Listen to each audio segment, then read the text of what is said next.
నిద్రపోతే నరకం, మేలుకుంటే స్వర్గం.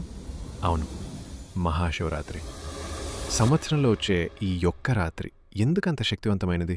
ఈ రాత్రి మేలుకోవాలనే నియమం వెనుక ఉన్న సైన్స్ ఏంటి? ఎవరికీ తెలియని ఆ రహస్యాన్ని ఇప్పుడు తెలుసుకుందాం. శివరాత్రి రోజున విశ్వంలో ఒక అద్భుతమైన సంఘటన జరుగుతుంది. భూమి యొక్క ఉత్తరార్ధగోళం ఒక ప్రత్యేకమైన స్థానంలోకి వస్తుంది. దీనివల్ల భూమి మీద ఉన్న శక్తి తరంగాలు అమాంతం పైకి ప్రవహిస్తాయి. అంటే ఈ ఒక్క రాత్రి శివతత్వం భూమికి అత్యంత దగ్గరగా ఉంటుంది. మన శరీరంలో ఈ శక్తిని గ్రహించే మెయిన్ సెంటర్ మన వెన్నెముక. శివరాత్రి రాత్రి మనం నిటారుగా కూర్చునుంటే ఆ విశ్వశక్తి నేరుగా మన వెన్నెముకలోకి ప్రవేశిస్తుంది. ఇది మన ఆత్మను శుద్ధి చేసి మనల్ని ఉన్నత స్థితికి తీసుకెళ్తుంది.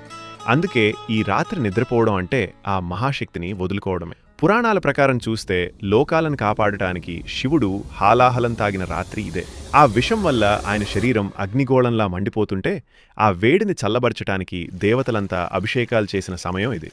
అందుకే శివరాత్రి నాడు మనం చేసే అభిషేకం శివుడికి ఇచ్చే ఉపశమనం.